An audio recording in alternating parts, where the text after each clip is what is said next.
Hey, it's Jeff Cannata with another NLB Mini. Today I want to hip you guys to a game that you have to play. Here we are in June, halfway through the year. There have been some very big AAA releases. There have been some excellent video games that have come out this year. But I can't think of any that have delivered an experience that matches the game I'm going to tell you about today, and it's only $15 on Steam. I love this game. It's an early contender for me for Game of the Year. It certainly is my Game of the Year so far. That game is called A Story About My Uncle, which is kind of a terrible title.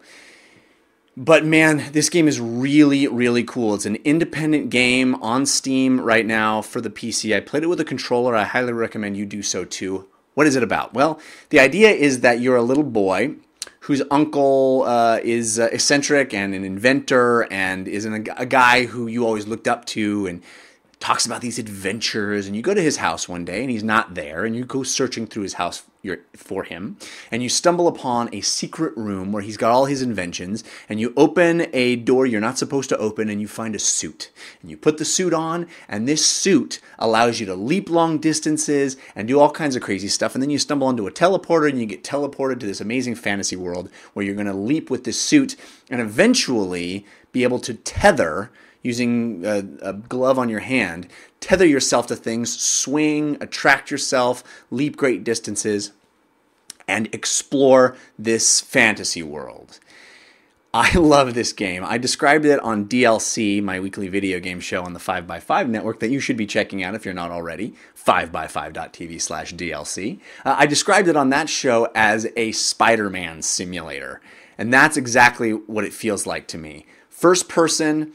It's kind of a mix between reminiscent of Portal and Mirror's Edge. You know those sections of Portal where you're flinging yourself through the portal and you're getting momentum and you have to jump long distances and you're flinging your body and you're jumping.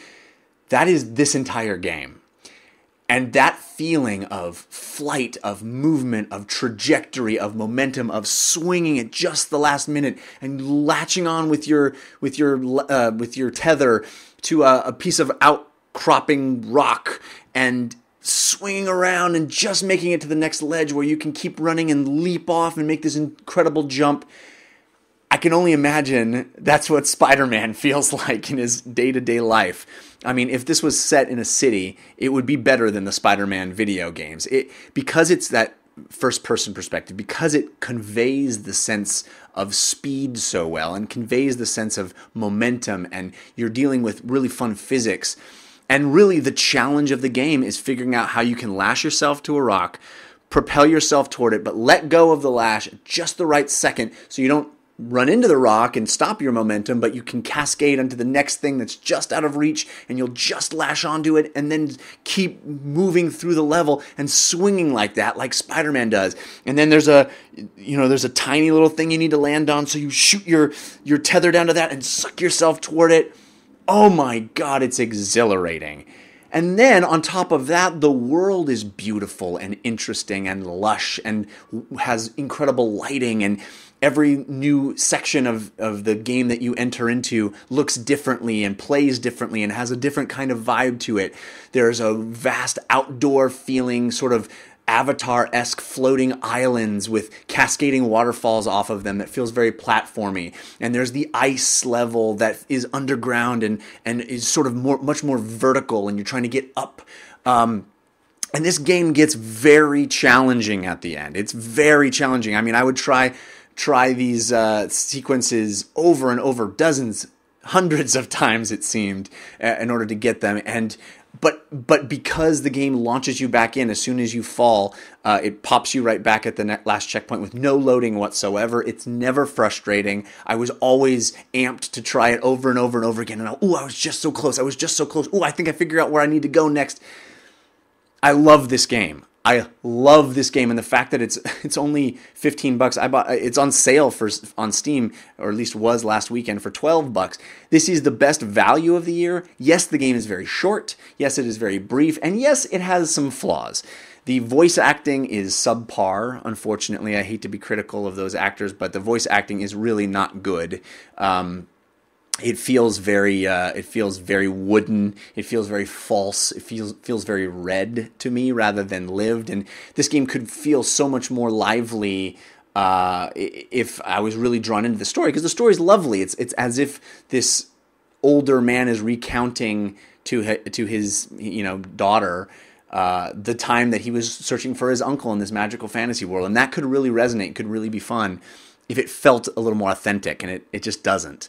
But man, what a fantastic visceral experience. You never kill anything in the game, not one time do you shoot or harm something. It's all about just getting from place to place, and yet it is as thrilling, and it is as high stakes, and it is as moment to moment addictive as any game that has more action or more violence really in it. And I just love the fact that they could accomplish that in this kind of context. I mean, it doesn't even have Mario level violence. You're not even bopping anything on the head. It's literally just exploration, getting from place to place. How can I traverse this level? It's magical. Some of the creatures you encounter are a little simplistic looking, and maybe could be counted as a notch against it graphically. But overall, the Unreal Engine 3 level design and graphics of the game are really beautiful and really fun, and you want to find out what's around the next corner. And just that pure feeling of flinging yourself to the next pedestal, of trying to make it, of getting as much momentum as you can and leaping off and catching the platform in just the right place. And oh man, I want more of this game. I completed it just today, and I'm itching to have more levels. I want more levels. It's very brief, but the last few levels are extremely challenging and will, I think, provide some wonderful speed run type videos on YouTube. So check out A Story About My Uncle on Steam. I cannot recommend this game higher. It's going to be on my Game of the Year list at the end of the year. I can't imagine there'll be 10 games better than this one, because it is absolutely gobsmacked me.